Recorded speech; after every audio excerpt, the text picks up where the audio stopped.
but I forgot to push the stream button. But I remember this time. So without further ado, let's go into the pub.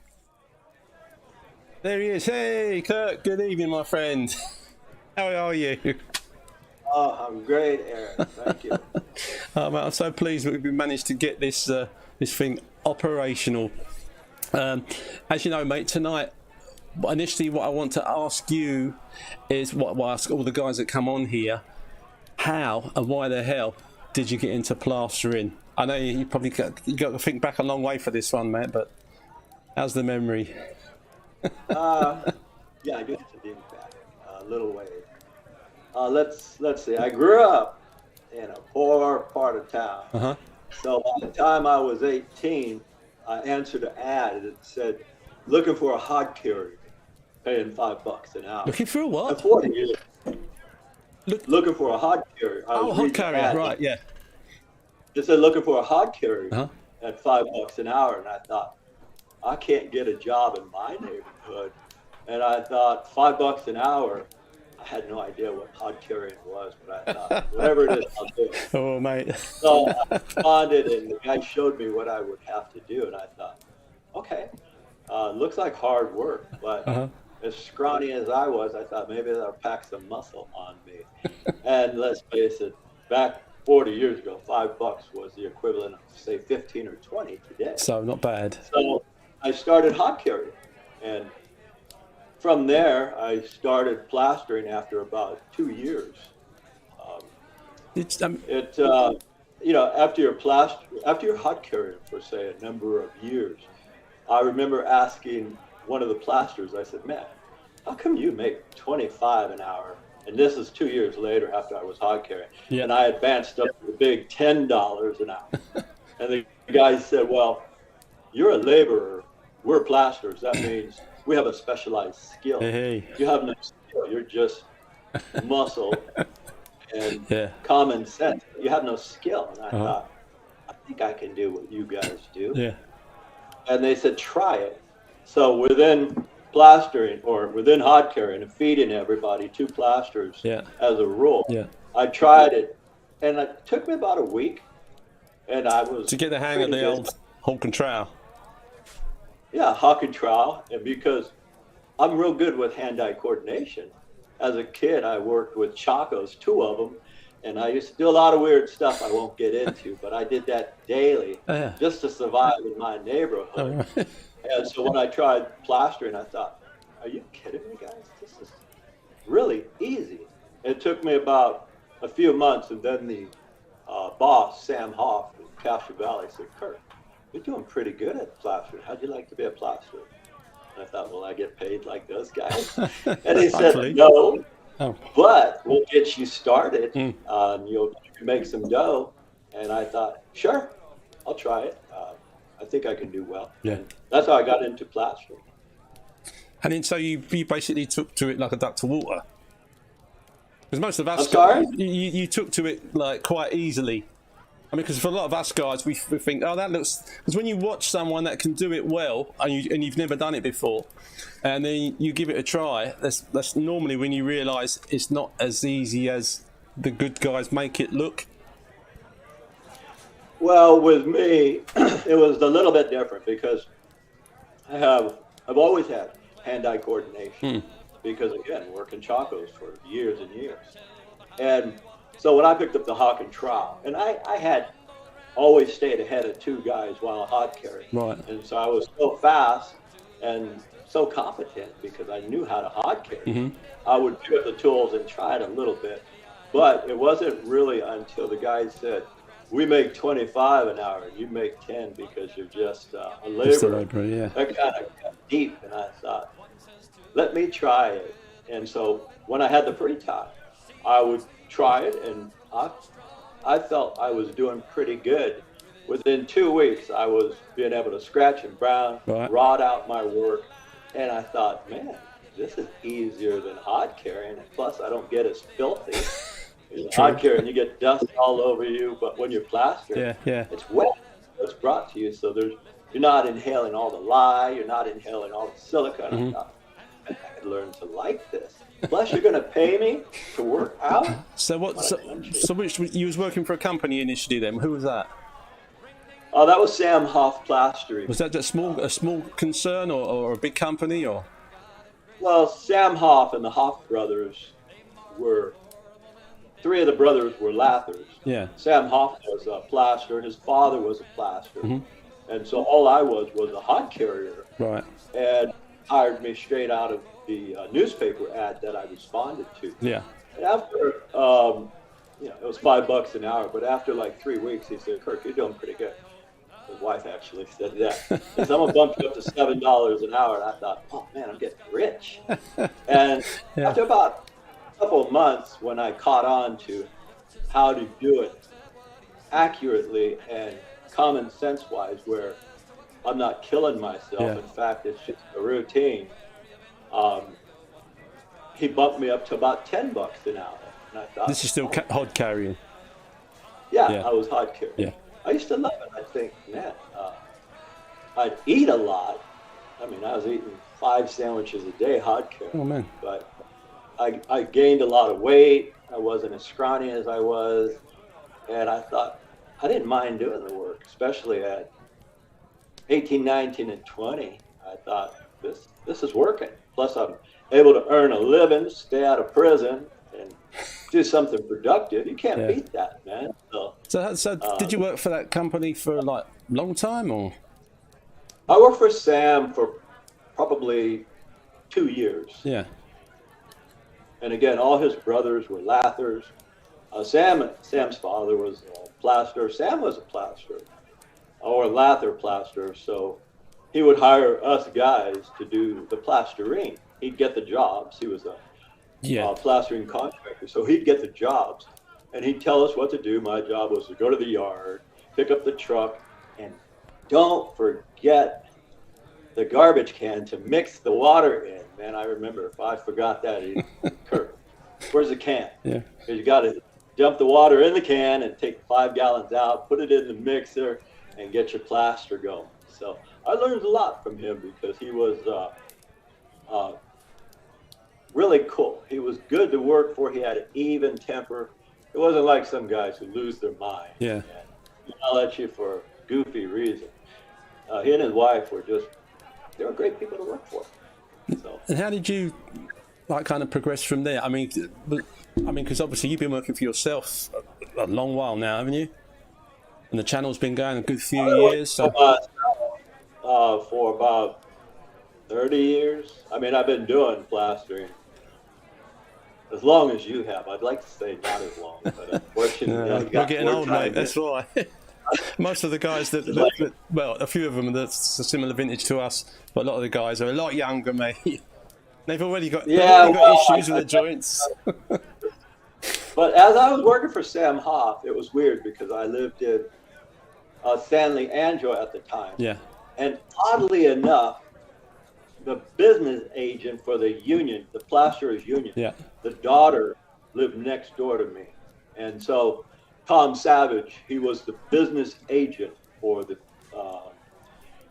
Plasterers Union. He'd come around and he'd say, it was a duplex. So I lived in one side with my wife, and his daughter lived in the other. And he'd always walk up and say, "Kirk, when are you going to stop scabbing and get a real job? And when you want to, call me." And I'd think, what is scabbing? I thought, I got no cuts on me. I didn't know what scabbing meant. And so I learned it meant when you're working for somebody else and you're not in the union. Oh, okay. They call you a scab because you're not in the union. Back. Right. And so it took about 6 months of him egging me on, and I finally said, "Tom, what do you mean by joining the union?" So he explained to me. He said, "Listen, Kirk, I know Sam, the man you're working for, and he's going to join the union too. Mm-hmm. So why don't you come down to Oakland, come into the hall, I'll sign you up as a plasterer." Yeah. And I said, "Well, right now I'm making pretty good money. What will I make?" Yeah. And he says, "Well, as the apprentice plasterer, you'll make $8 an hour."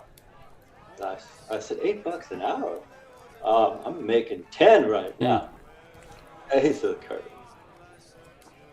you'll make 8 to start, and you got to go to school for 4 years, but we'll take care of you, man. We'll watch your back. You'll have pay for, if you go on vacation, you get paid. You'll have a lot of benefits. You'll have health benefits. You'll have this, you'll have that. And I thought, I was talking to my wife at that time, and she says, join the union, because Jason was just born. She says, we need health benefits. So I joined the union, and I worked for several crews, all of them pretty good crews. Yeah. And I learned a lot, but I had already learned everything from Sam Hoff, because the man was a great teacher. Right, so it's a bit of a master. So I joined the union, and they would send me out to different jobs, and if somebody liked me, they would take me on and say, okay, Kirk, I'm going to keep you. Right, and so I worked for several crews in that 4-year period. The 4-year period is when you get from apprentice to journeyman, because you had to go to school 1 night a week. Right, okay. And unfortunately, it happened to be on Monday night when football was playing. But we did it, and we got over it. It worked out well as far as I was concerned. So how and when did you decide to go like on your own? Well, I worked for the union for about 5 or 6 years. Yeah. And I worked for McDermott and Seeley.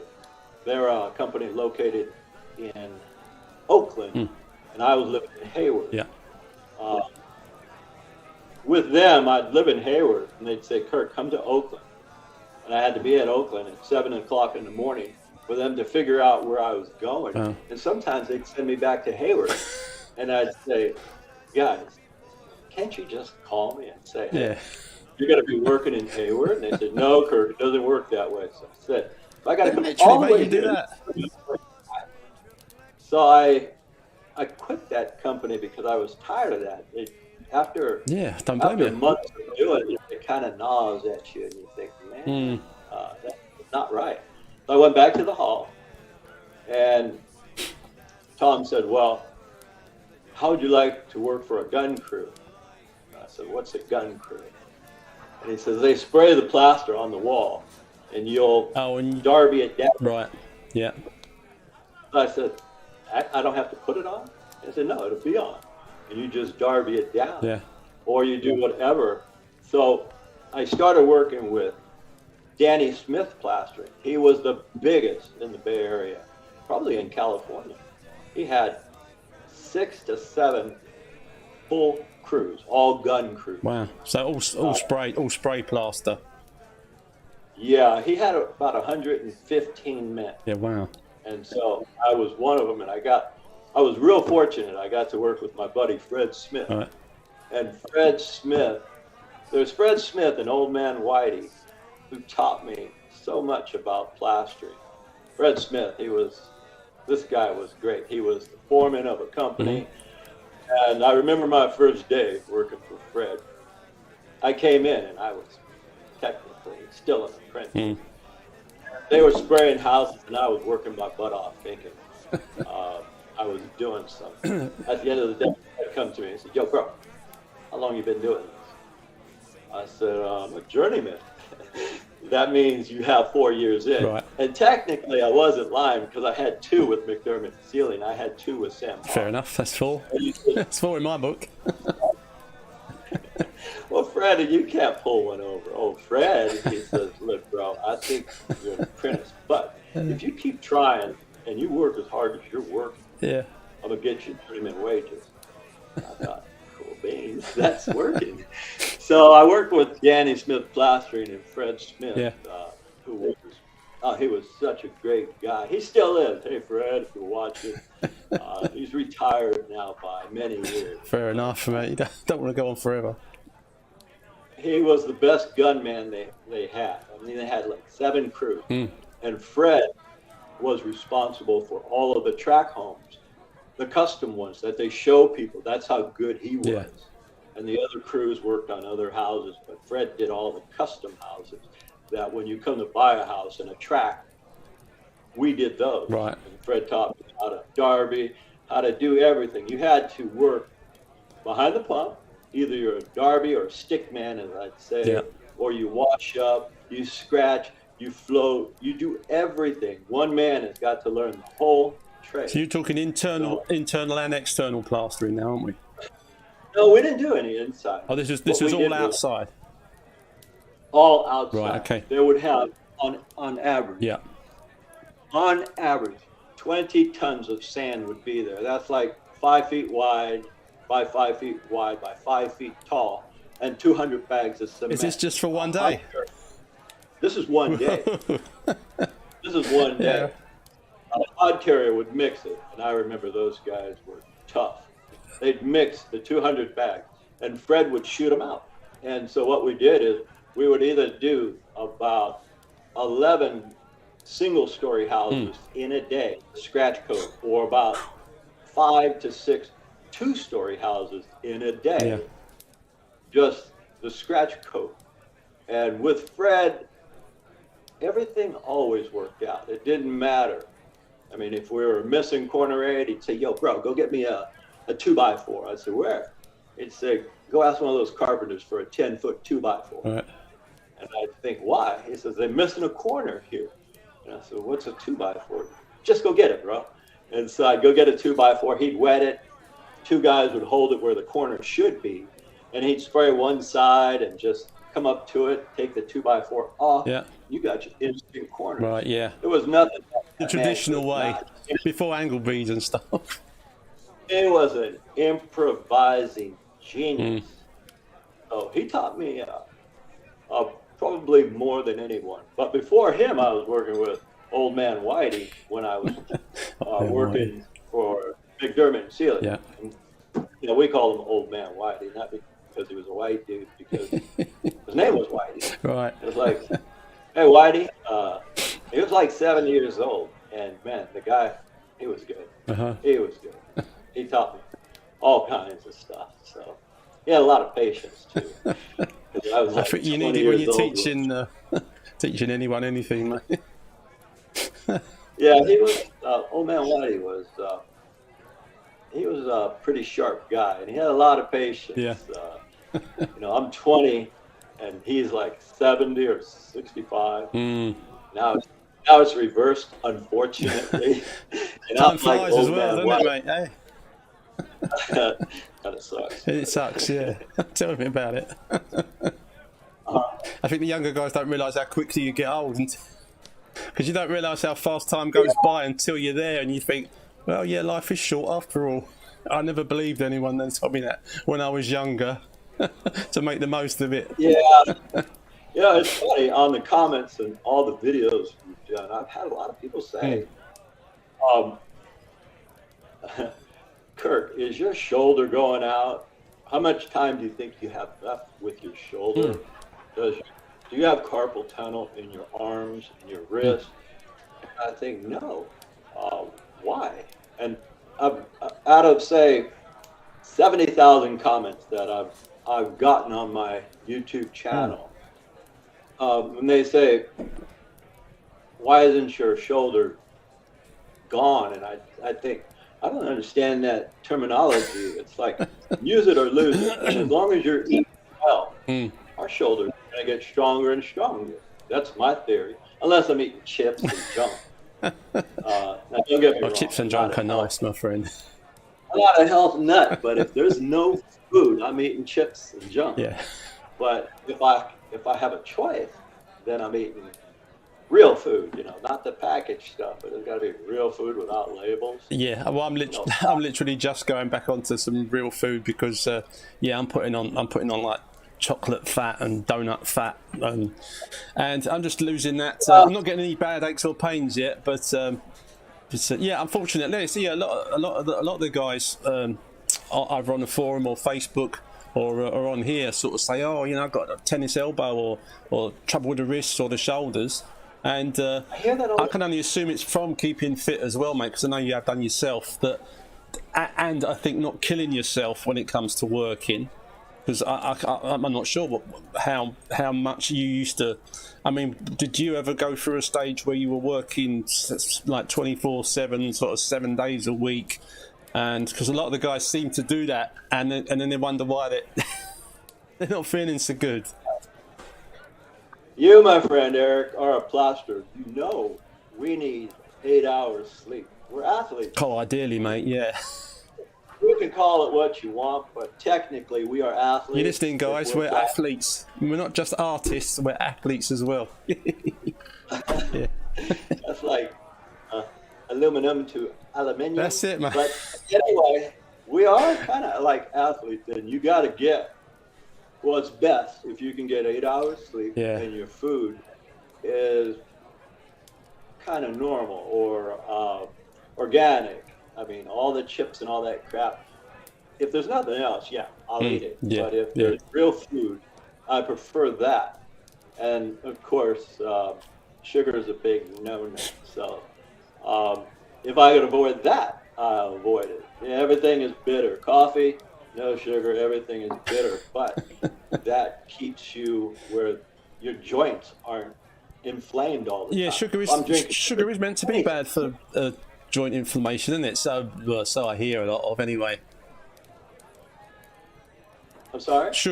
I have heard that sugar is meant to not be great for when it comes to any kind of joint inflammation and stuff like that.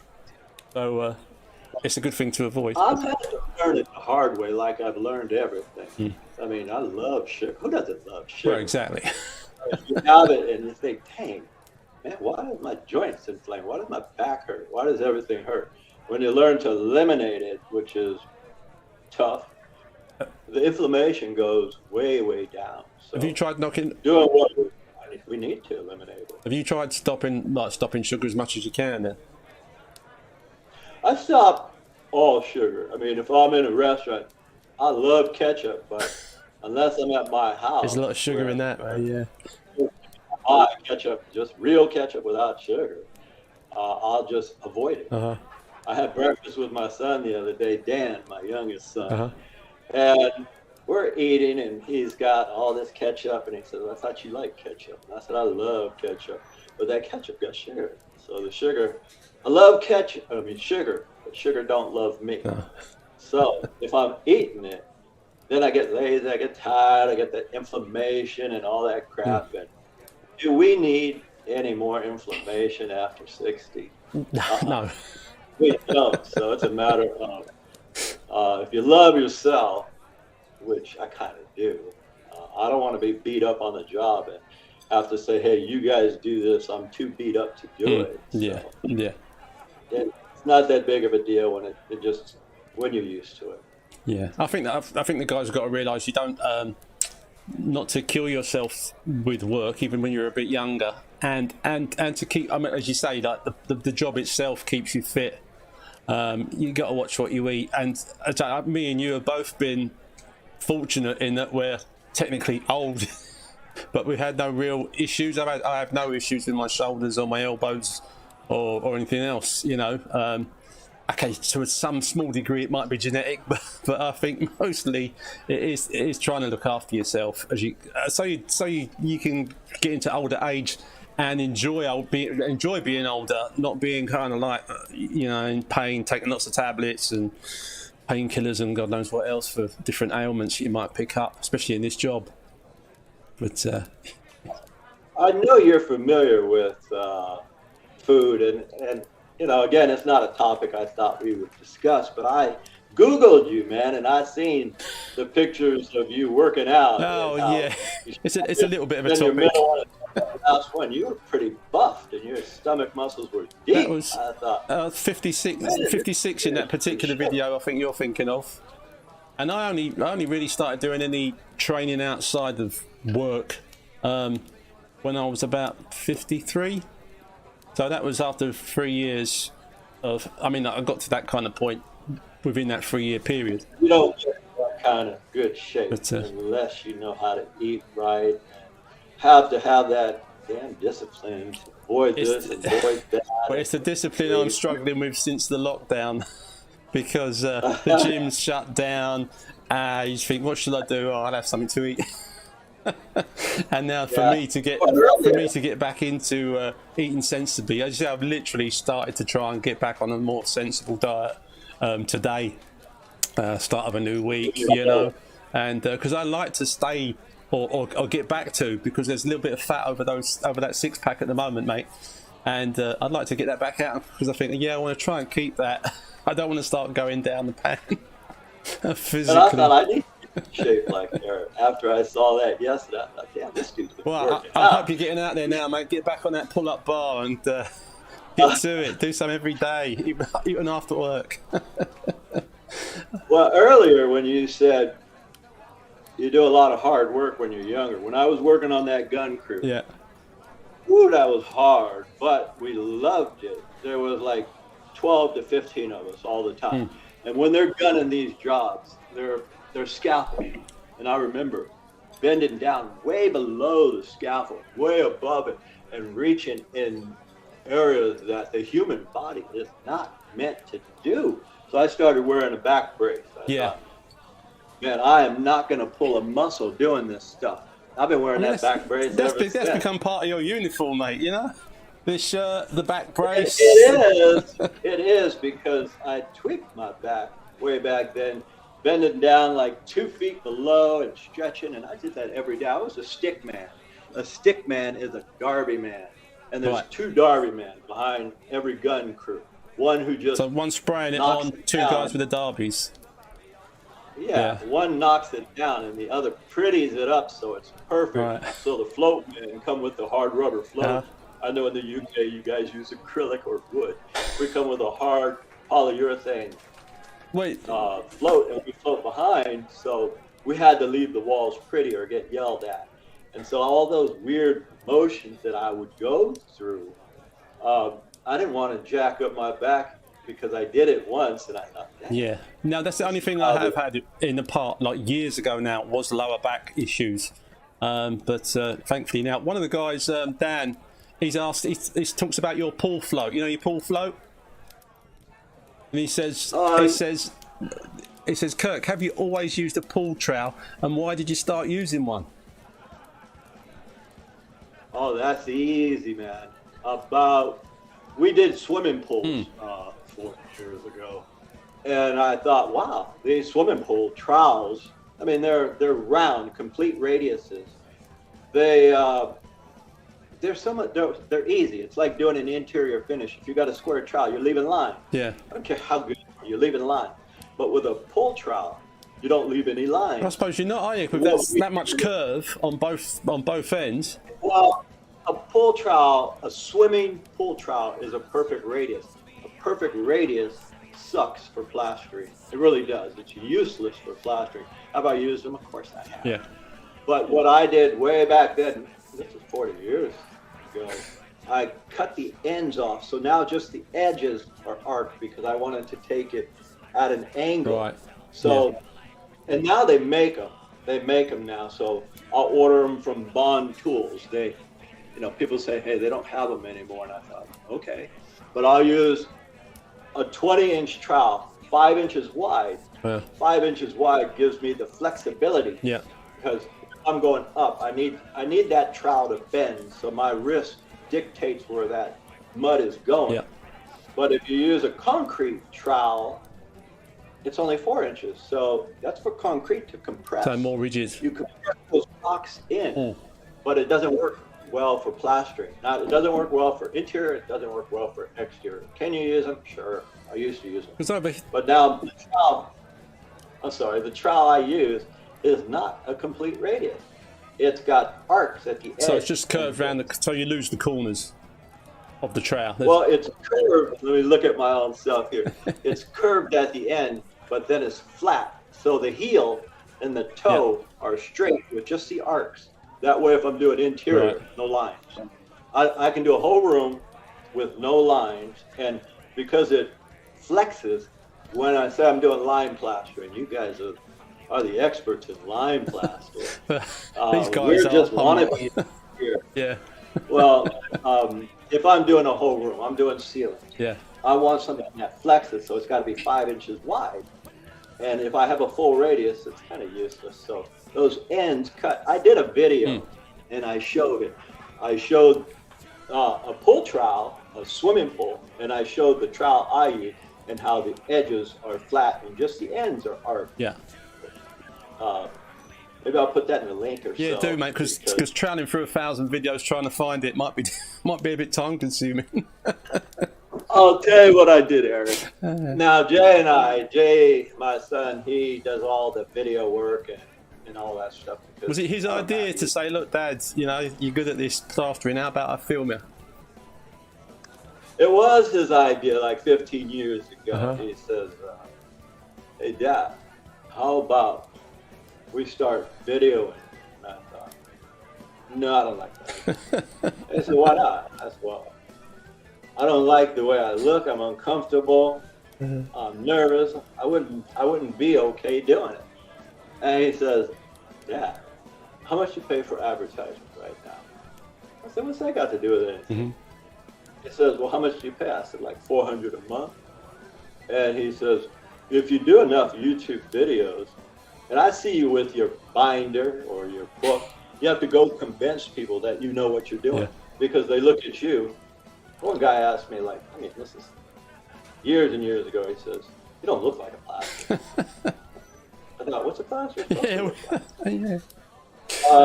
Anyway, so he said, well, Dad, if you do videos, people will recognize that you do indeed know what you're doing. And I said, how? They said, Dad, they'll go on YouTube and they'll type it in. And so I thought, I'm not comfortable doing it. And he kind of convinced me. He says, Dad, you're really good at what you do. Just pretend like it's us. You're always talking while you're working. Pretend like you're teaching me or Jay or Madeline or Lily or Carl. And so I thought, okay, let's give it a shot. And at that time, we were using a phone. Oh, so we were using an iPhone or so. And a lot of those videos, people would ask questions. And so when he put it up, I thought, they're asking questions. He says, well, answer. I said, how do you do that? So he taught me how to do that. But I don't know how to film. I don't know how to do that. And we started off with, Jay had a kind of a raggedy camera. And then after about a year, he bought a real nice camera.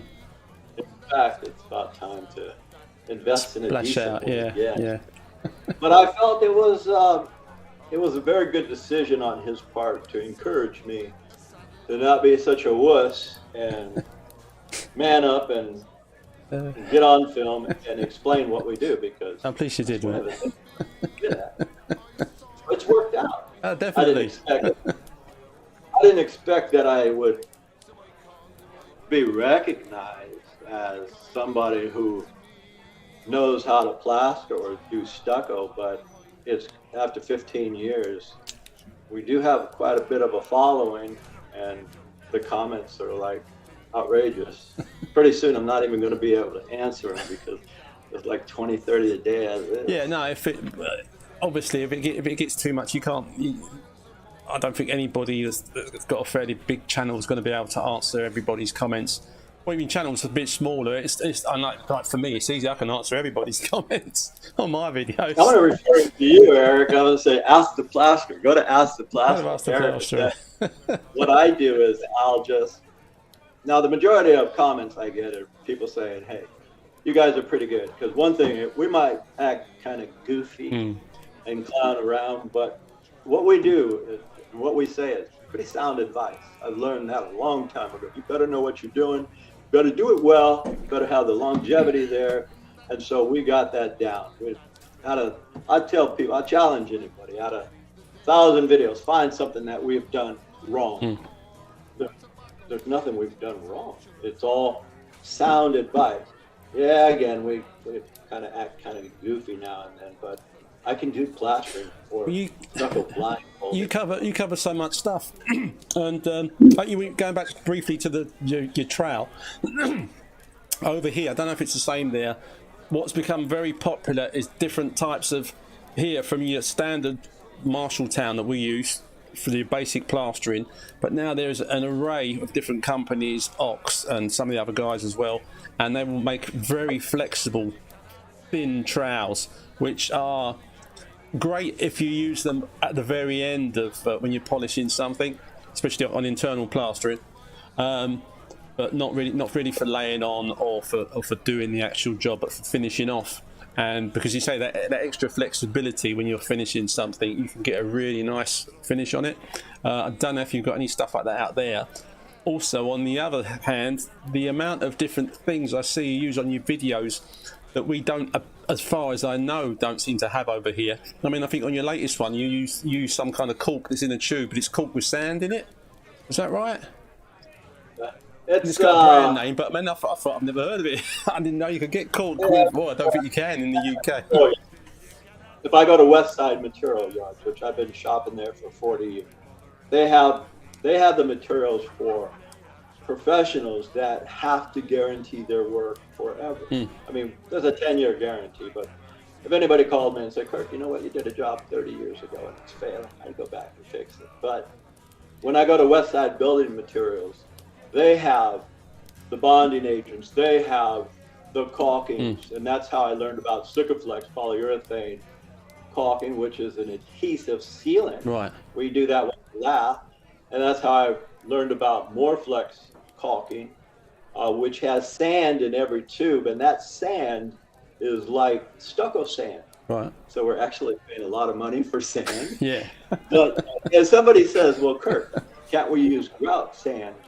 Tile grout sand, and I say you could, but that sand is like silica. It's very fine, so it doesn't match stucco finishes. Right. So some of the things I use, or we use, is straight from Westside Building Materials, because again, they cater to guys like you and me. Yeah. If we got to guarantee our work, yeah, we can't use low quality stuff. We have to use the top of the line stuff. So I'm sure you guys have that over there in the UK, and if not, you could order it.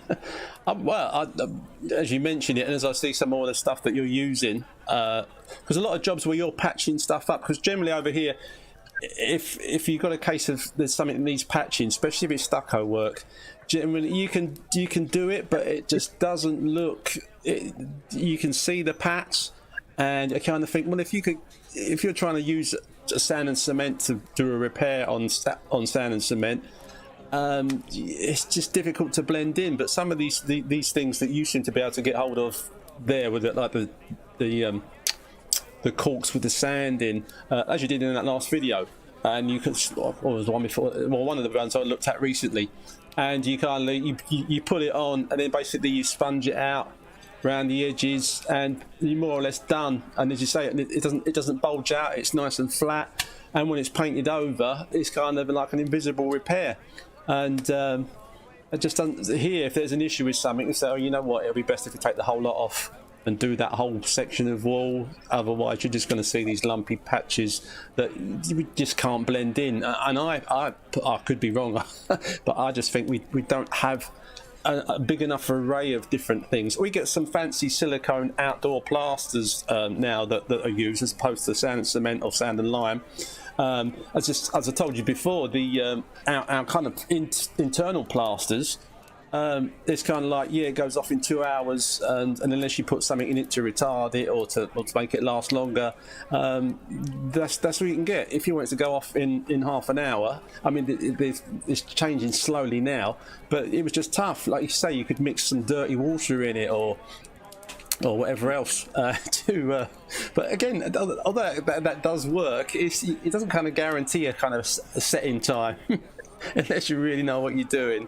And as I said, when I first used to watch your videos, I thought, Kurt, you can get half-hour mud, 20-minute mud, hour mud, and it seemed to be whatever speed you wanted it to go off, you could get it. And here I just used to think, well, that would be really handy, because we, up until recently, if we had a small patch to do on a wall internally, and then we had to put a skim over the whole thing, we'd do the little patch, and then we're waiting best part of an hour for the little patch to go off so we can put the top coat over it. And now we can we've got some additives you can put in and make it go off more or less in, like you say, in sort of 10 or 15 minutes or sooner if you overdo it. But prior to that, it just would really slow us down. And that's what I kind of thought. They seem to have just much better stuff over in the States for actually doing our kind of work, you know.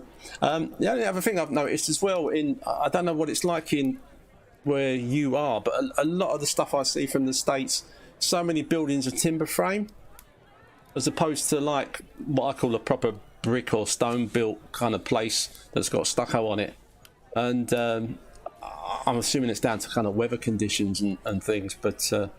Where you work, is it mostly kind of like brick type buildings, or are they doing something with timber and then putting some just like mesh over it and then stuccoing over the mesh, or what? Well, let's see, try to answer some of those questions. Sorry, man. The first one was our patchwork. My son Jason has a saying. He tells everybody, patchwork is like a plaster. Every plaster has a different fingerprint. We'll do as best we can with what we have to work with to try to blend it in so that you might see it, we might see it, but your neighbors, your friends, they're not going to be sitting in the hot tub saying, "This is that nasty patch." Yeah. If it's in front of the house, I'll tell.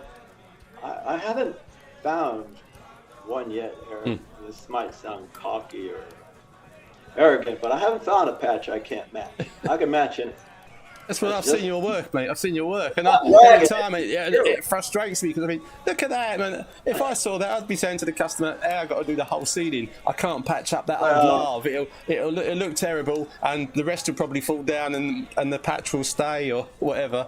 And but you see, you start on these things. That's why I used to watch you, and I used to think, "How's he going to patch that up and make it look good?" But you do. I'm used to it. I'm good at it. I've got a lot of practice. It's my calling, I guess. Yeah, definitely. The second question was the accelerators. I can accelerate any lime plaster to make it go off in 5 minutes. Stucco-lite, for example, is 3 to 5 hours to dry. I can accelerate Stucco-lite, and so can you, to make it 5 minutes to dry. I can use an exterior stucco in there. I won't get into those details. No. I can use an interior accelerator that won't change the color. Because if I want Stucco-lite to remain white, or I want lime plaster to remain white, I can put that particular accelerator in it. Same with outside. There is no stucco known to man that we cannot accelerate. Right. And we choose, say like, we can choose if we want to make a bucket set in 5 minutes or 2 hours. Yeah. And Jason and my brother Lou, these guys know exactly how much accelerator to put. Is it always perfect? No. I mean, I've been brought buckets where I'd say, "What's this?" And I'd put it upside down and I made a sand castle. Try it again, guys. And you had a couple more things there you were referring to as far as the trowel. That thin trowel. The thinner the trowel, I mean, I can usually put it on with a thin trowel, and I could finish it with a thin trowel because most people don't understand it's got to flex.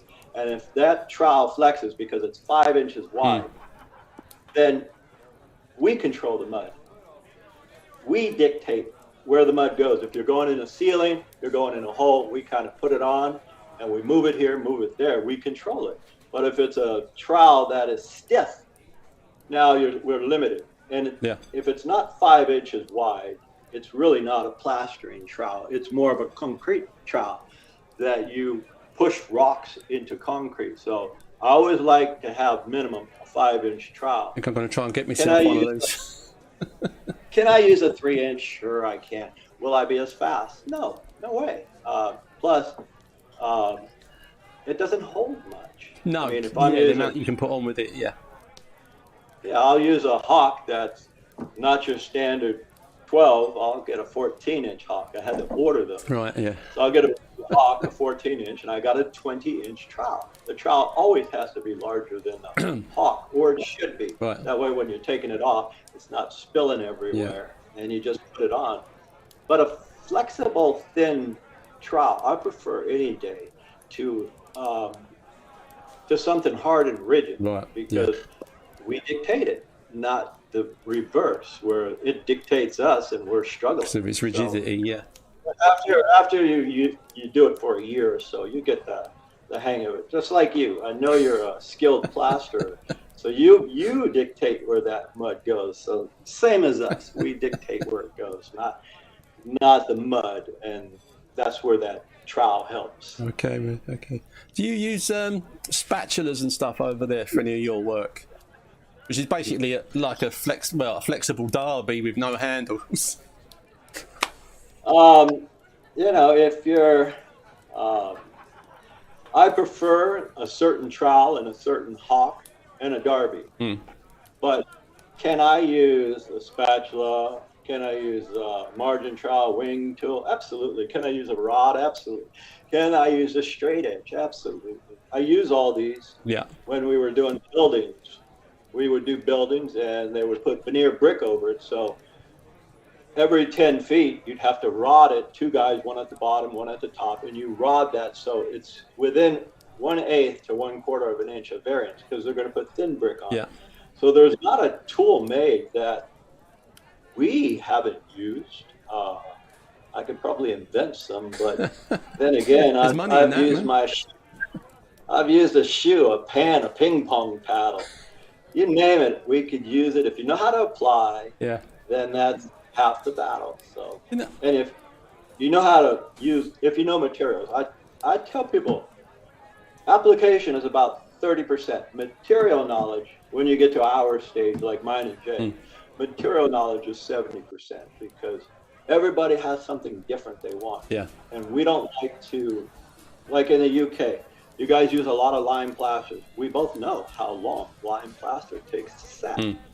I don't have that kind of patience, nor is it necessary when you know all about accelerators to accelerate it. I mean, some people worry that the integrity of the plaster or the sand and lime will be weakened because of the retardants, but I don't know how true that is.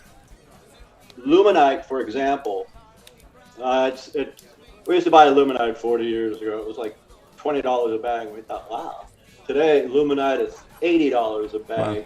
And you can put that accelerator in any exterior stucco, and it strengthens it. It does not compromise the strength. That's a myth. It strengthens it. So when you buy a 94-pound bag of Luminite, say, for example. Does that have fibers in it, Kirk? Do you know? How what? Does that have any kind of fibers within its mix? No, Luminite doesn't have fibers, but have I added fibers in cements? Of course I have. Have I added fibers on ceilings? Have I wrapped houses with fibers? Of course I have. Yeah. BMI 690 has fibers, and that has more lime than any plaster here in the States that I'm aware of. Yeah. And talk about strength. That's some strong, crazy stuff. You'll know how strong it is if you have to get it off. Take a little bit off, yeah. If you're a little too proud on the windows and you've got to scrape that stuff, good luck. Like Rapid said. Yeah, you're going to be there a while. Yeah. So, like, say, for example, Luminite. You buy a bag, and, everything gets old, just like us, man. We're getting old. So, the Luminite, if you buy a bag, say it's $80 and you buy a bag, and a 5-gallon bucket of mud, you put 1 cup full, 5 minutes, that bucket is going to be set. I could turn it around, slam it, and I have like a sandcastle. Wow. But 6 months from then, that Luminite, you'll need 4 cups because it's getting old. And what we do is we close up the bag and put tags on it. But a year from now you need 12 cups to do the exact same thing. Right, so because that degrades quite quickly when once it's been opened and the air is getting to it then. Well, yeah, and you and I both know that cements get old. They have a shelf life, like bombs, like bodies. Yeah. Everything got a shelf life. Everything gets old and goes the wrong way. Shelf life. Yeah. So. Oh, man. Yeah, I get a lot of comments usually from the UK. Well, when I get a comment from the UK, they'll say, Kirk, You're not a real plasterer, mate. You used the wrong trowel. I think, man, I can use my shoe. What's that got to do with plastering? Just because you're not familiar with certain tools doesn't mean everybody's got to abide by those rules. Yeah. I've had a lot of those, and I think you've been taught by somebody, and you don't have the ability to use your own head, use your own choice, make your own choice, and try something different. You're just stuck in your ways. Like, you know, a horse has those things so it can't look around. Yeah, the blinkers. I'll tell people, try it and then make a decision before you base it on what your boss tells you to do. Yeah, yeah.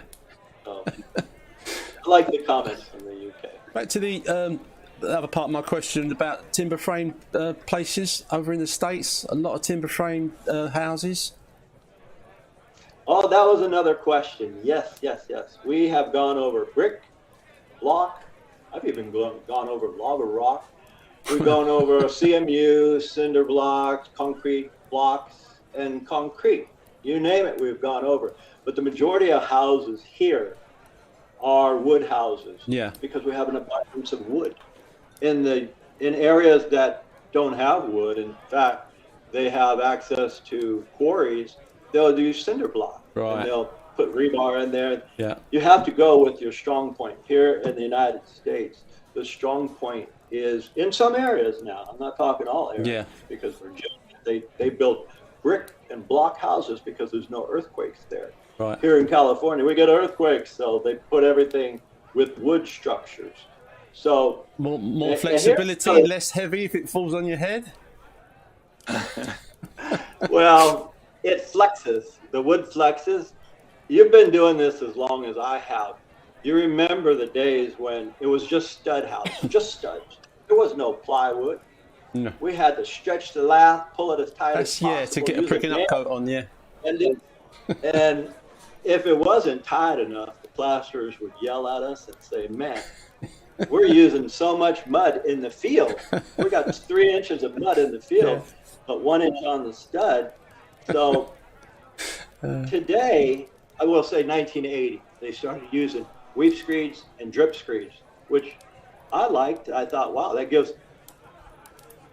us something to stop to. It allows the house to expand and allows the water to go through and drip out. But back in the days when I started, there were no weep screed or drip screed, and there was no plywood. No. The plywood is like 1980. That became code. When that happened, I thought, yes, yeah, man, because the plywood made it so easy for us to put 2 layers of paper, and we didn't have to worry about catching that stud, because if you miss the stud, then you're going to hit the field and you're going to break that paper. Yeah. And then you got to take the time out to fix that. It was a drag. So today's plastering is we're all spoiled now.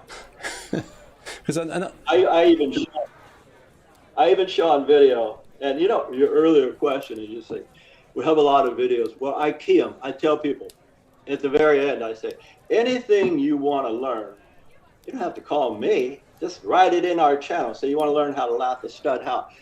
You go to our channel, you put how to lath the stud house, and that video will magically appear. Yeah. At least 5 or 10 of them. Yeah. How do you do a chimney? How do you do an interior chimney? How do you construct a light? How do you use lime plaster? How do you use this? How do you do that? All people have to do is go to our channel and type that in. Listening, guys. And a video. Well, I key these. You know, that's my job. My job is to key them.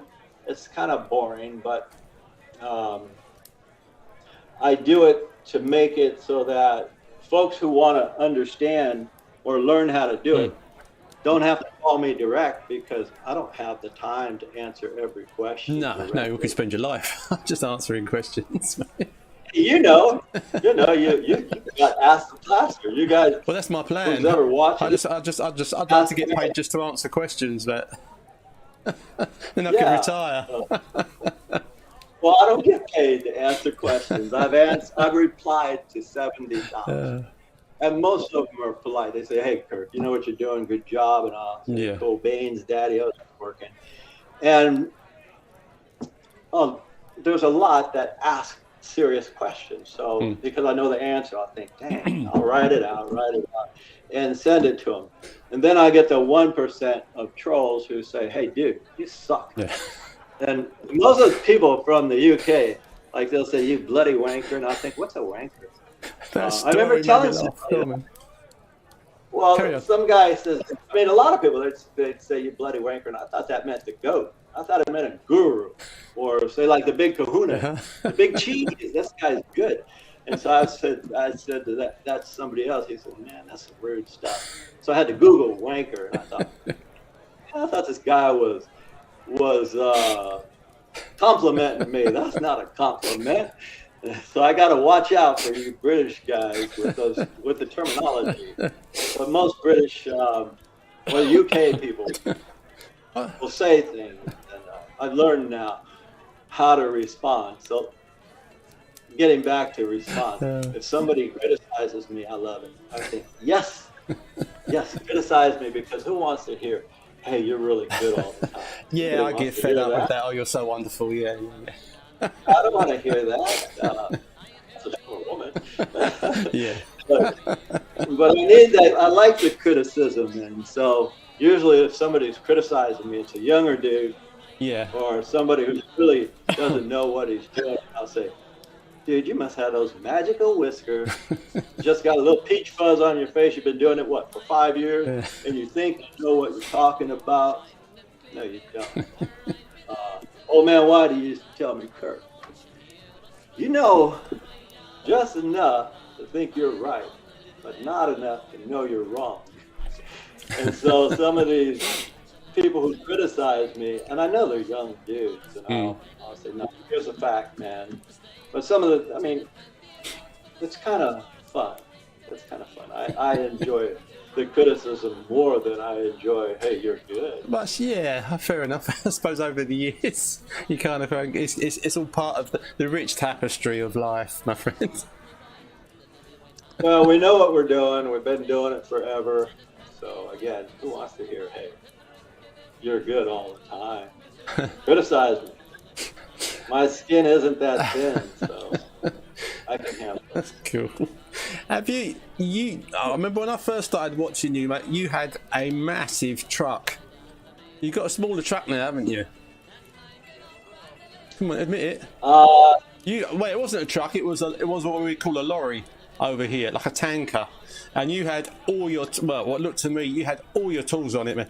You had mixers, you had buckets, you had everything on there. And I thought, wow, I couldn't even park that down. I wouldn't even go down my road where I live in England because the roads are so small.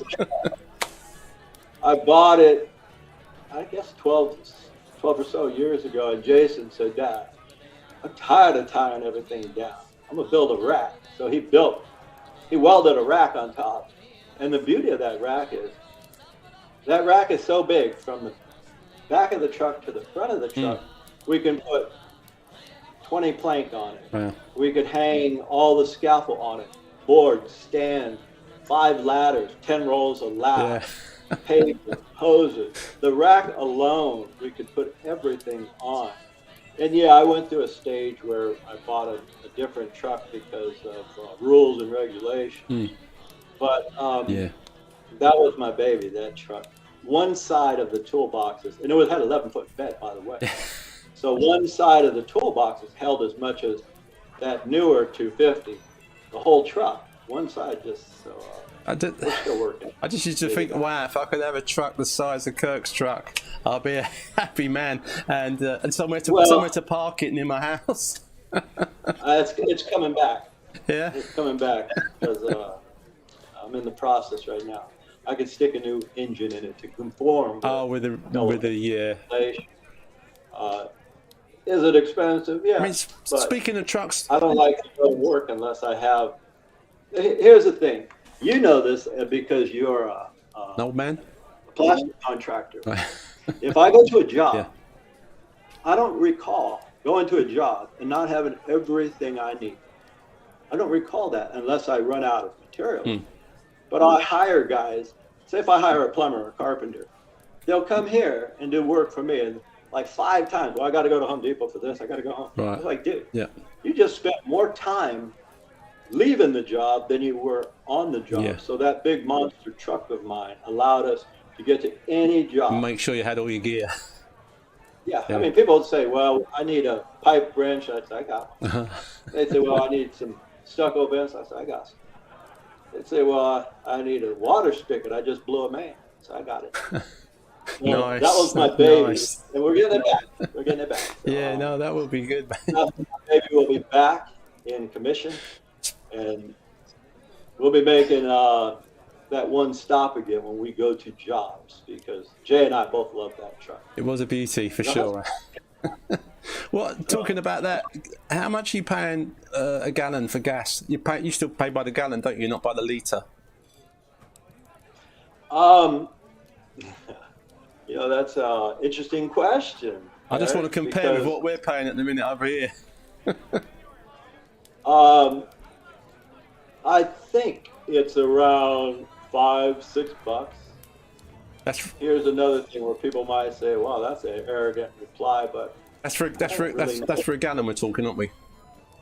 Yeah, because my whole life I'll go to a gas station. Yeah. And I'll just fill it up. I've never looked at the price. Yeah. I just fill it up because I need it. But I would think it's between $5 and $6 a gallon here. These wars all over the place with Ukraine and all that. They're not helping gas go down. No. Well, that's just a bottleneck in the whole country. Well, over here with the with the taxes that we pay on it as well, we're looking at in pound, but we're looking at must be at least $2 for 1 litre over here. So filling up basically to fill up my little truck cost me in pounds sterling cost me about 80 pounds, and I kind of think that's crazy. I don't know the difference between liters and gallons. Liters is about how many? Help me out, guys. How many liters is in a gallon? Hang on. Let me ask my phone, Kirk. Hang on. You're gonna go to Obi-Wan Kenobi. You can tell we're live. Hang on. I'll ask what's the name. But again, how many litres in a gallon? 1 imperial gallon is equivalent to 4.546 litres. About 4.5 litres. Just over. 1 gallon. And we're paying about 2. So it's 1, 2, 3, 4, 5, 6. It's too much money we're paying, Kirk, for our fuel. Well, the fact is, if you need it, you got to get it. Oh yeah. And so I don't look at pumps. I've never looked at pumps. So I'm guessing it's between that, because I'll go any truck I've ever owned. I'll just go and fill it up. I'm using a credit card, and I'll look at the pump, and it'll say 80, 90, $100. Yeah. Well, your big truck, man, that must have held some fuel. Yeah, well, my diesel truck, my big monster, yeah. That was cheap. Fill that up for $70, and it had 2 tanks. Wow. So I can go. I used to go pretty far with that truck. It's making a comeback anyway. But I look forward to that. Yeah, gas has hit a high mark, but again, we got a lot of bottlenecks in countries, and let's face it, and other countries think, hey, there's an opportunity to rape the public. Well, they're going to rape us. I mean, that's just common knowledge. All right, bear with me. I think people can still hear us, but you've disappeared off of my screen, and that won't do. Oh. Hang on. Let's see. What did I do? I don't think you did anything. I think sometimes I had a little issue. One of the guys, Mac Plastering, is over in Ireland over here, and his screen got a bit bigger and a bit smaller. It didn't disappear, but yours just got a little bit smaller, and then it went off completely. But I should be able to check that. I think when you ask Google something, maybe Bluetooth off and.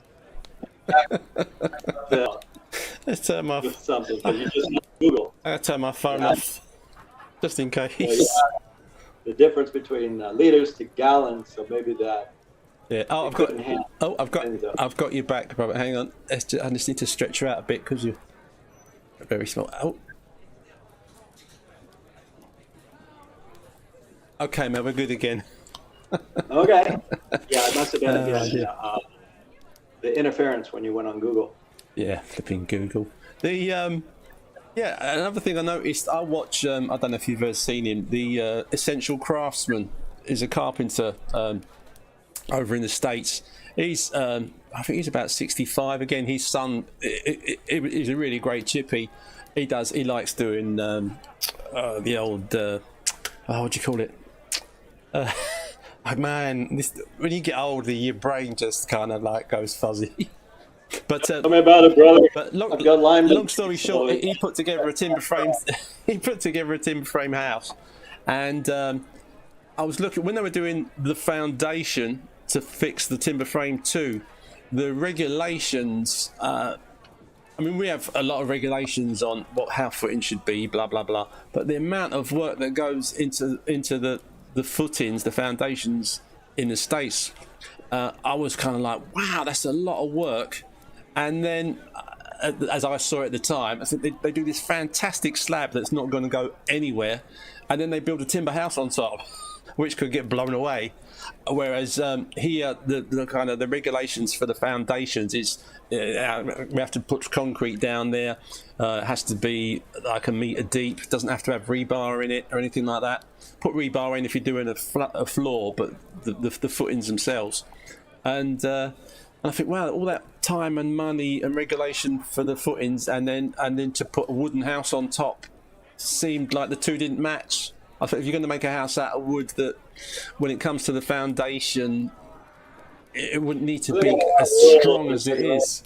A lot of rules, a lot of regulations.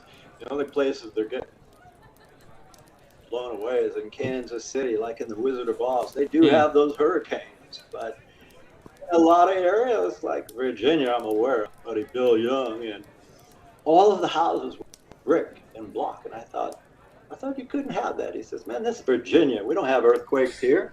So every place is different. Yeah. It's working. Here we not only put sheer or plywood on the walls, they do the roofs now too. That's all like 19 code where before you put a roof on. So everything is you could say it's overbuilt here, but right.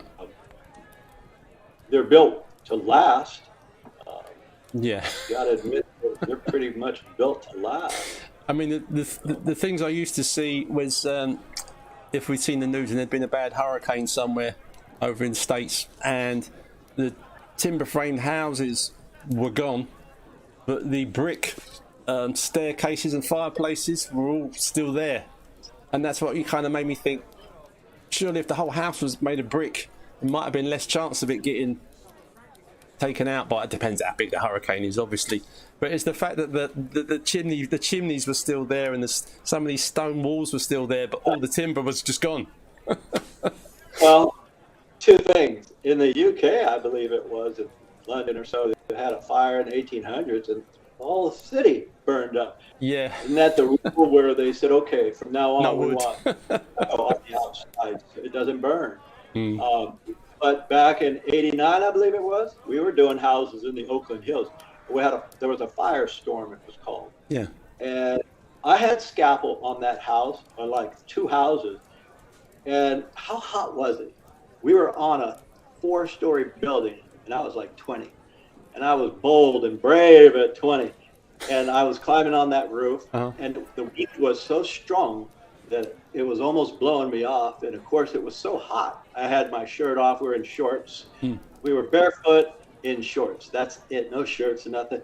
The wind was so hot and so strong that I was afraid to go near the edge. And I'm not afraid of heights. I was just thinking it's going to blow me off. So in the Oakland Hills, it burned everything, and it burned everything. It was called a firestorm for good reason. Yeah. We went back like weeks later. All of our scaffold was there, only the steel frames, but all the plank had burned. Yeah. So stucco does have its advantages. Brick and block have their advantages. Yeah. They don't burn. No. So, I mean, a lot of stucco houses burned, but that's because the trees burned. Yeah. They fell on the houses, Fell on the house. and the branches broke the windows and caught the curtains, so they burned from the inside out. Right. So, it happens. Oh, mate. Oh. Sorry, mate. Your picture was shaking again, but we're good at the minute. There's something else really specific that I wanted to ask you, and it's gone out of my head. Let's do the timber. Oh, come on. Well, you know, Eric, while you're thinking about that, Yeah. I'll write down for your, like in the description, some of the accelerators to use for all the lime plasters. Yeah, all please. The plasters. It'll be in the, I guess, the description of this. Like, yeah, if you can send me that, I can put it in the description. Yeah. There are ones specifically engineered or designed for interiors, so it won't change the color, won't compromise the strength. And then everybody in the UK, instead of saying, "Man, I had to wait 3 days for this lime to cure," you can cure it in 10 minutes if you want. Yeah. So, yeah. No. Yeah. If you can send me that, mate, I can stick it in the description on this because this will go out. This will go out as a video as soon as we finish.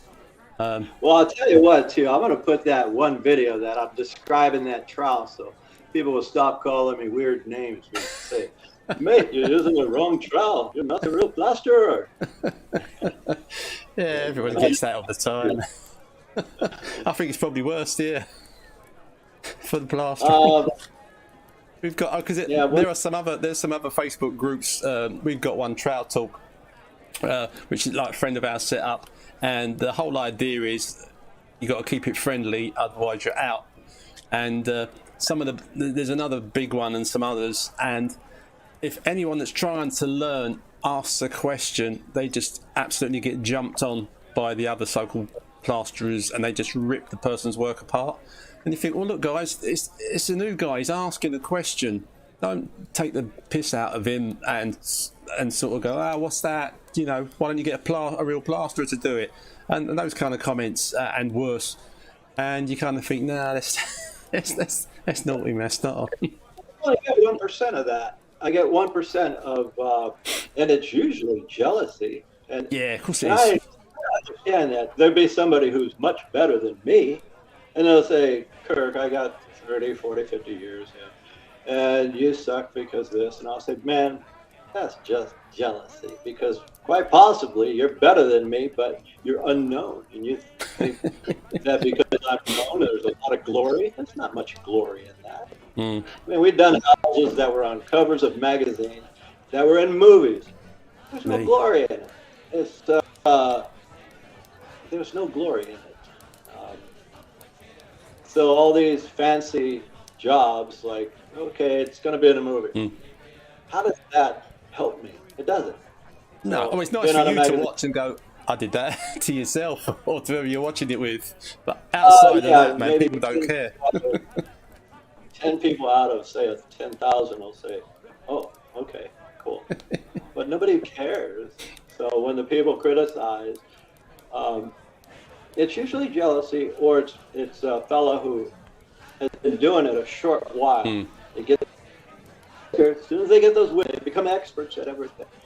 It's like, I don't know how I've been able to do all this stuff so long without you 25-year-olds straightening me out. Yeah, exactly. Like, I've been doing this forever, and as soon as you get those whiskers, all of a sudden you become the guru.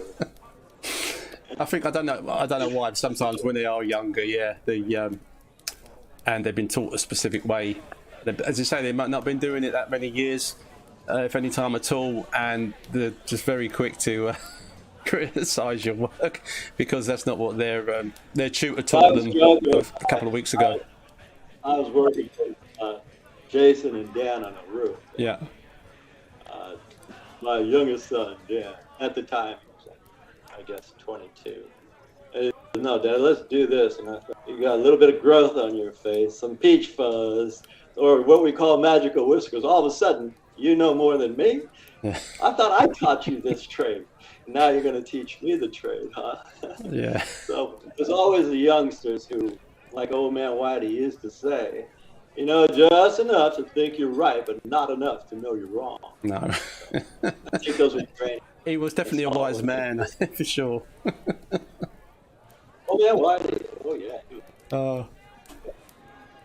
Sure, mate. I'm still having a few issues. Not major ones. I think everyone can still hear us okay. But, yeah. The picture I've got I can still see you. Around. You can see me okay. No, that's good. Yeah, I can see you. Oh, dear. I'll just leave it, mate. And having those difficulties, I will have a glass of tea. As you British like to say, you have some tea. What's that? What are you having, tea? I'm having tea. A proper English drink. Not coffee. Proper English drink, sir. Tea. Yeah. Ah, dear. So, you got work to do the rest of today, or are you kind of like stuff to organise? I'm actually working here on my house. I'm putting a kitchen.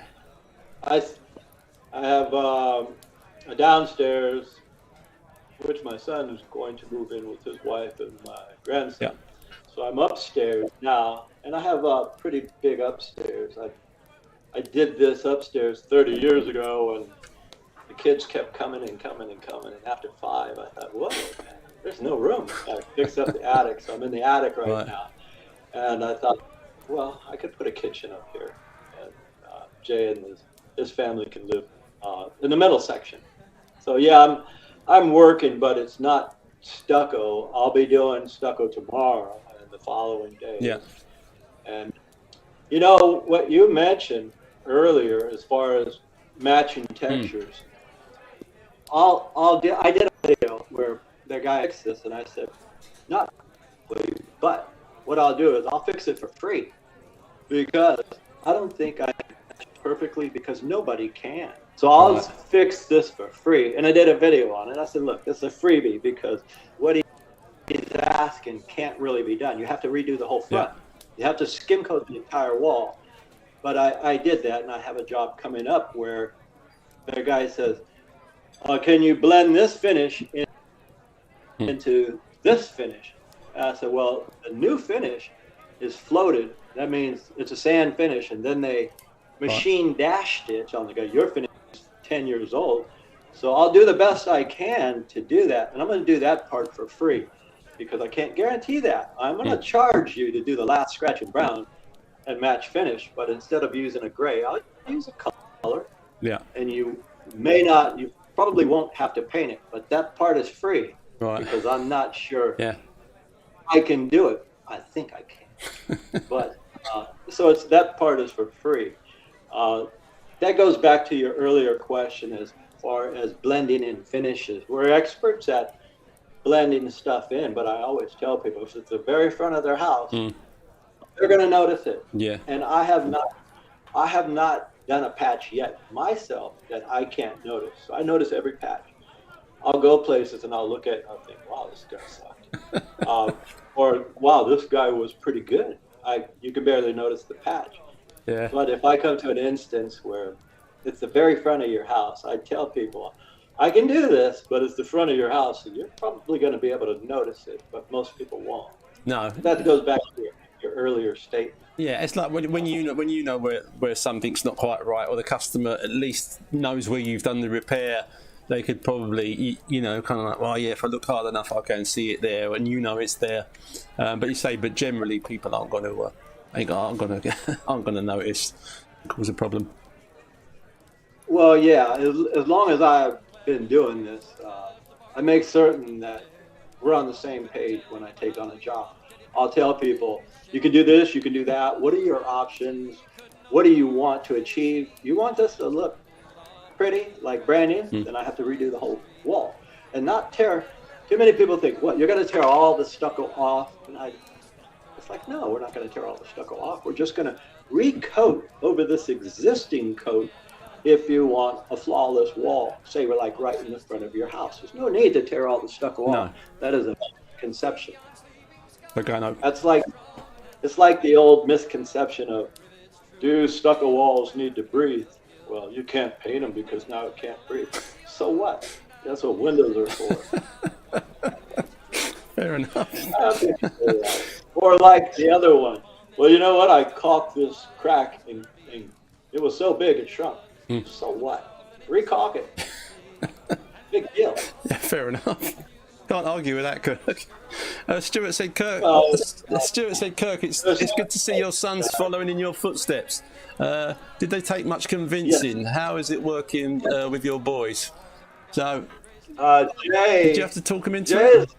He knows as much as I do, and yeah, he was a licensed stucco contractor, and I said, why? You could work off my license. So he's working off mine. Right. But he knows. He's been with me 20 years, and so he knows as much as I know, but he's incognito because he's behind the camera. Did he? But he there was a couple finishes I had a problem with, and Jay says, let me do it, Dad. And he matched it, and I thought, okay, that's working. So Jay is following in the footsteps, so anything I do or he does, the longevity is there. He says, well, when my son is grown, he's going to do it. And my other sons, Dan and Carl, they do stucco also. So, yeah, they're following my footsteps. I didn't have no footsteps to follow. We were poor. We lived in a ghetto. And I jumped at the opportunity just to make my about 17 or 18 because working in canneries just wasn't cutting it. And I did that at 14, 15, and 16. They worked me. I remember my friend said, hey, Kirk, let's go here. I said, man, I'm too tired. They go, dude, you're old. You're 15 years old. It's like, you work in this cannery and see how much energy you got. So, yeah, to answer to that question, Jay's taking over the business. Yeah. I don't know how. I still like applying stucco. So, I don't know if I'm going to retire. I am a retirement age, but I like doing it still. That's what counts. But I mean, if you'd had enough, then it's a different story. We can say, you know what, the boys are taking over, and I'm done. So, actually on the tools as opposed to just doing like bookwork and stuff. But well, with stucco, I'm still in my prime, but I could retire.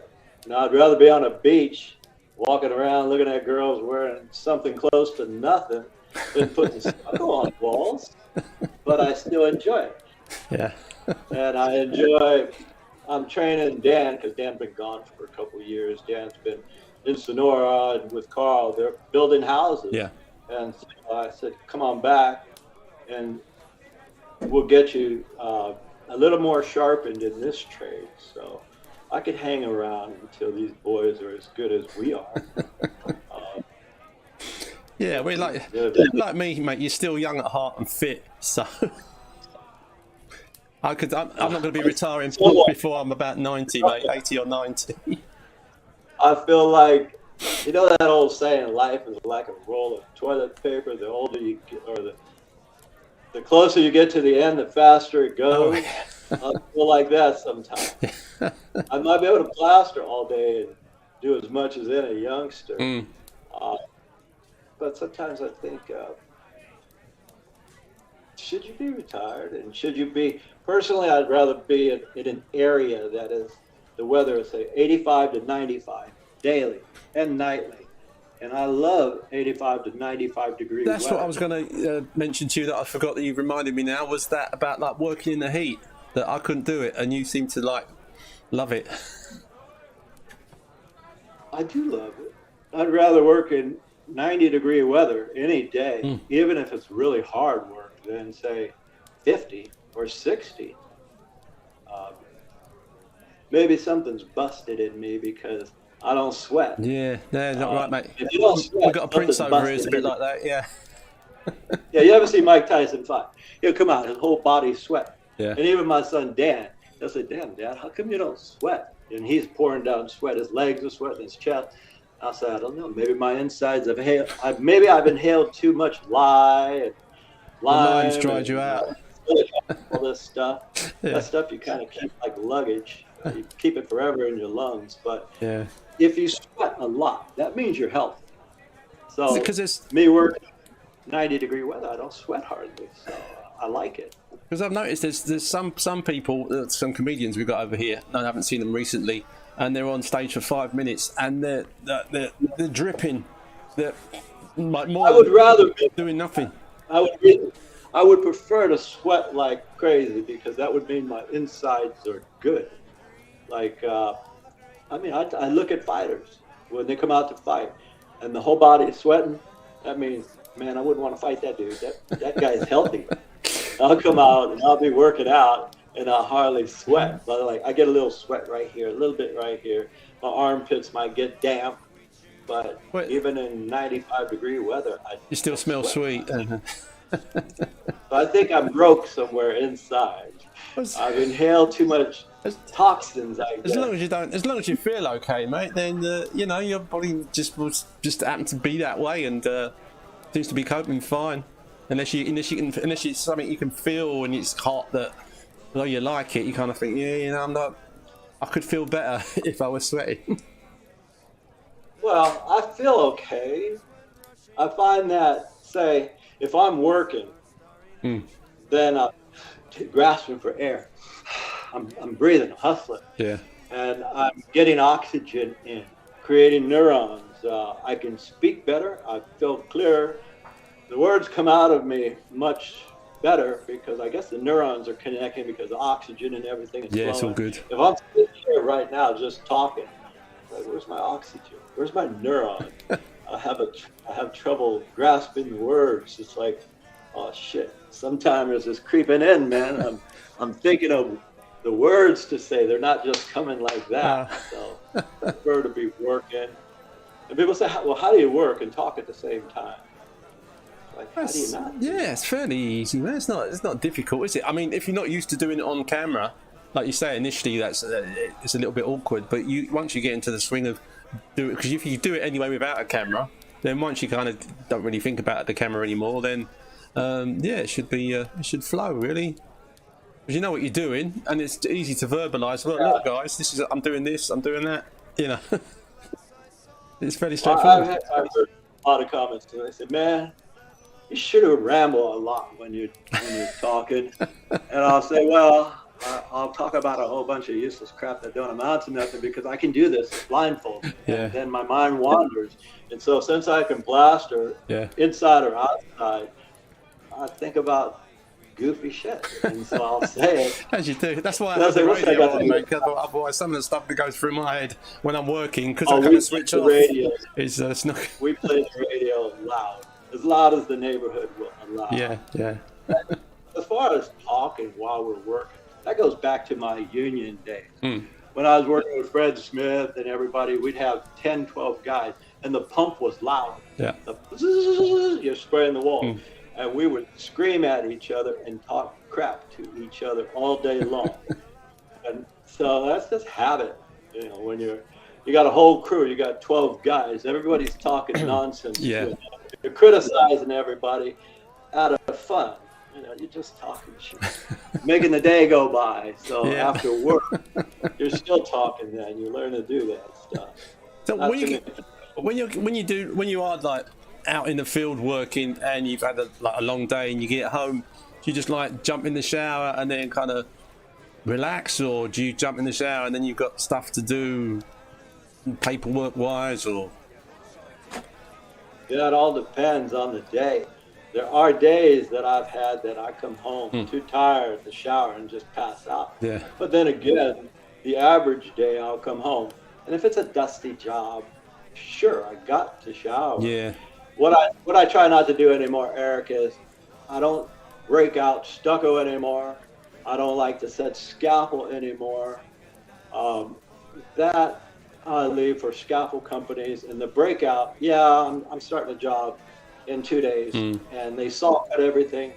So we're gonna break that out. But I'll have my brother Lou break out, or somebody else. I don't like. I don't like any of that side of it, man. Covers you, and you're like, wow. Well, I hate that. I like to stay clean. Yeah. Well, I've had customers that got an old lath ceiling in some of the houses here, like 100 years old, and they say, I want to pull down the lath ceiling. And if I've checked it out, and I think it's a solid ceiling, we can plaster over it, or we can board over it if you want to, but there's no point in pulling it down. And it'd be kind of like, oh well, my wife, she's a bit concerned that the timber might not be great, and the only way we'll know for sure is if we pull all the ceiling down. And I'm kind of like, well, if you want to put it down, that's absolutely fine, but I'll give you a price to put it back, but I don't want to do that. I don't want to look like I've been down a coal mine. Well, we've taken off many ceiling. We've removed stucco from many houses. I mean, I could put in the description some of the stucco we torn off. 2-story houses, monster houses, we tore it off. But I stopped that about 12 years ago because there's no glory in that. Well, it's hard work, mate, as well. It's not like I'm a doctor and I'm a surgeon and I tell people scalpel and I just do that. But yeah. I dislike setting houses and I dislike tearing stucco off. How many houses have I torn stucco off? A lot in my time. I just don't want to do it anymore because it's foolish. There's no glory in it. Yeah, yeah, you're not wrong. In fact, you get all that dust all over you. You get the neighbors yelling at you. So yeah, we kind of avoid that stuff at this stage. And yeah, we've had ceilings fall on us. Me, Jay, and Dan, we're doing a video, and we're tearing half the ceiling off, and the light was the last thing. I took the light down, and the whole ceiling fell on me, Dan, and Jay. It just like hit us. It was plastic. So literally, that last bit of the light was holding it up there. Yeah, the only thing holding it up was the light. Yeah, I said, Jay, do you got that camera rolling? And he says, no, I took it off. Dang, that would have been so cool. Because, I mean, this was like 10 years, or maybe 8 years ago. Yeah.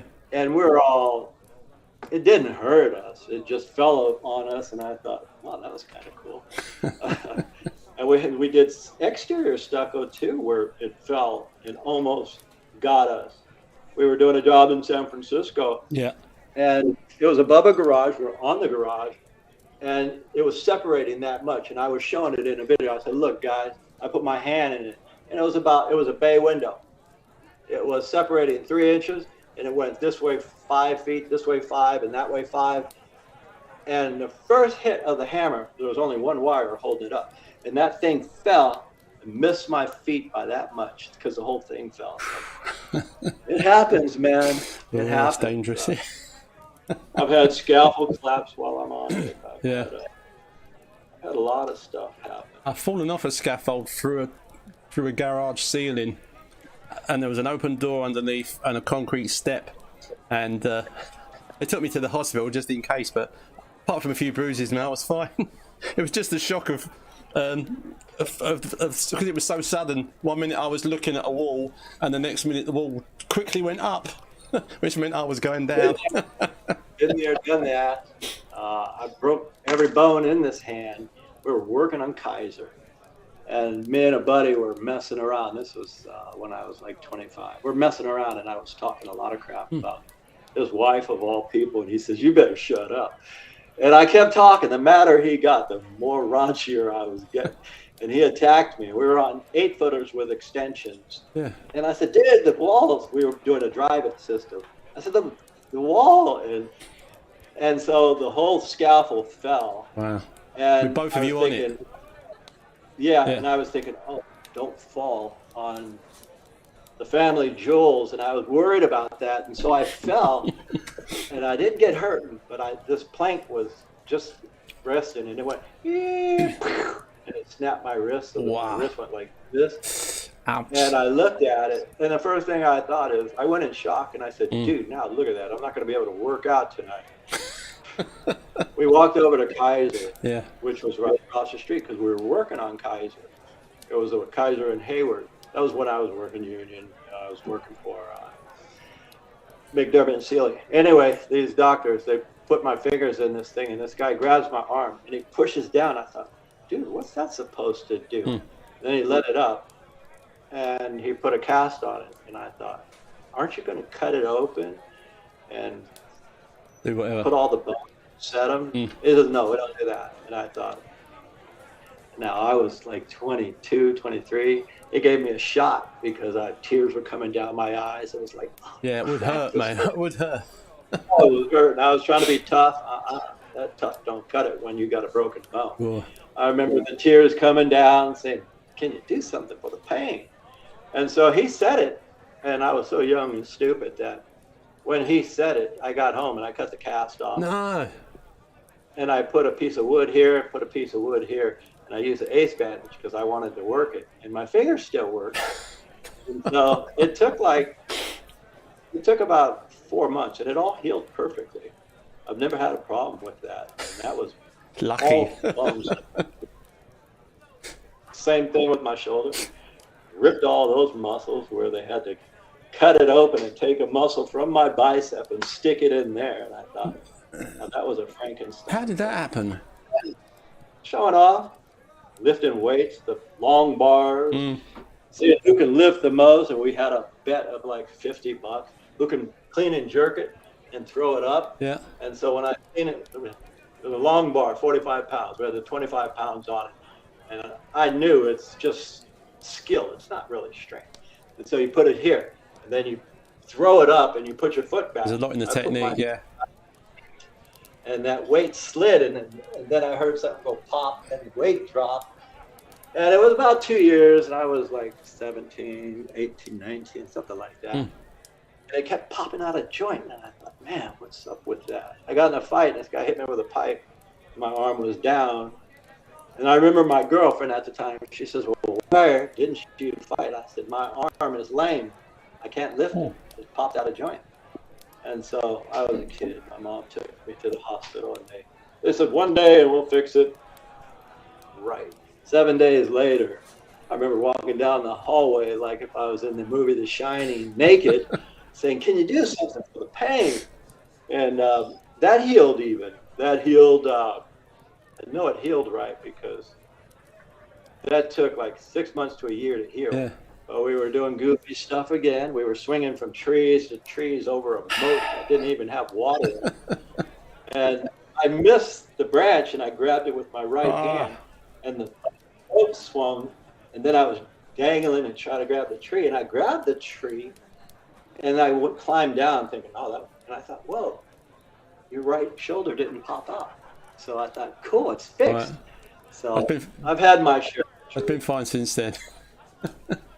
I've had my share, man. It's it happens all the time. And I tell even my son, you're gonna get hurt on every job. Just last week, split this finger. I was holding like this, jumping around, and blood was coming out of here. And I thought, oh, that's not good. That's not good. It just didn't break. This is just last week. I still see that. Yeah, man. Still see that. Yeah, I see it. Anyway, that's part of the trade. And we get used to that stuff. I mean, I bust. The guys know about it. I ripped my bicep off from the top on this arm, and so it's never been. I get like what you call a Popeye muscle. See that kind of funny bump? Well, that's gotta hurt. And it hurt when it happened, but after that it was fine. And they don't bother doing surgery on it if it rips from the shoulder. If it rips from down here, then your arm drops and you can't pick your arm up. But because it rips from the top, whatever is still connected, you can still use your arm. Didn't seem to lose any strength from it. But that was from we used to get like 50 kilo bags of gear. And then they made the bags smaller over here for health and safety reasons into 25 kilo bags. So I would carry two. And I had two in my arms, and I tried to throw them into the back of my van instead of just putting them in. And I was obviously already too much tension on my muscles. So as I tried to project them, it just went twang. Felt like someone hit me on the shoulder with a club hammer. So I've always been careful since then. What we do for a living is, it's athletic, but it also takes a lot of common sense, and we do make mistakes. Yeah, I mean, absolutely. Everybody makes mistakes. It doesn't matter what trade we're in. No, that's true. Mind you, I wouldn't do that if I was an electrician and make mistakes, man, because that can really kill you. We've had a few shocks. We've had shocks. Touching a hot wire with a trowel. Yeah. And it'll go, and that happens. So we we try to go with the flow. We're pretty health conscious because we know if you get hurt. Yeah, you didn't need to be careful, man. And if we didn't have any feelings, we'd put our hand right over the fire. Oh, yeah. Cook it. So the pain is good. Yeah. I see kids fall and I go, good for them. They'll learn. That's the way I've learned everything. Yeah, fair dues, man. Pain hurts and it tells you stop doing that stupid crap. Yeah. Regarding your channel, mate, are you going to just carry on doing videos, like no plans and going, you know what, should we like stop with that now, or? Or you just? Yeah, we like doing them. I like doing them. We're doing a project right now that we uploaded. Today is Monday. We uploaded Friday. Yeah. And it shows a house with a lot of cool stuff. A lot of cool things. Is that the one where you've got the ply on there and you put the mesh over the top of that, and then you're doing stucco on top of that? Is that right? Is that one? We downloaded it Friday. Right. Which was the 14th or the 13th. And it just shows all the steps if you want to be a big-time contractor. Okay. So it shows the house when we get ready to start it. Then the next clip shows the majority of work being done, and I say, well, we'll explain each one of these different things as we go. Yeah. And so and we'll put those clips in the following week. Like every Friday, we're trying to post one, like we used to do, and show every detail. And plus, I say, if you guys see something here that you want to know how to do it, just ask. Put it in the comments. Say, how do you do this? How do you do that? And we'll explain it. Yeah. So you can explain it verbally. We'll explain it in video. Okay, my friend. So that takes a lot of your time. Right, brother. Do you want to call it a night? I've gone over my usual time, but you were absolutely worth it, mate. So it's been an absolute pleasure. I appreciate the interview. I found it. I think the interview and you coming up with the idea to interview people is genius. Thank you, my friend. I think it's genius because you're good at talking, and so nobody else is doing it, so you're the first person. I say, long live Eric. Hey, cheers, Kirk. I'll pay you later, mate. Okay. Right, what I'm going to do, I'm going to say goodbye to the guys. Sorry, guys, if we haven't been able to answer too many questions, but I think mostly they've been listening to us, Kirk, anyway, rather than asked a few. But I've got a record of everything that the guys have said on the forum that I've got, because it records all those questions, so I can look back through stuff. But if you hang around, then when I say goodbye to the guys and kind of cut them off from our live stream, and then I'll have a quick chat with you before you shoot off. Yeah, is that okay? Yeah, we can always answer their questions in another video. Yeah, no, that'd be cool. I agree. Right, another episode. Yeah, might have to have a part 2, bruv. There you go. Okay. Right, guys, thanks for coming along this evening. As most of you know, this will go out as a video as soon as this live stream's finished. And in about a day's time, I'll also be putting it up as a podcast, and you'll be able to get it on Spotify and wherever else you get your podcasts. So if you don't want to watch this, you can just listen to us at work, which will be a treat. An absolute treat. And learn something. I don't know any of you that probably aren't already subscribed to Kirk's channel, but if you're not, you're missing out big time. So make sure you do that. And I'll see you next fortnight's time. We've got Rich Wellfair. He's going to come on and tell us all about why he absolutely loves spray plastering. But in the meantime, thanks again, Kirk, and we will see you guys very soon. Thank you, Aaron. Cheers, my friend. I really appreciate it very, very much.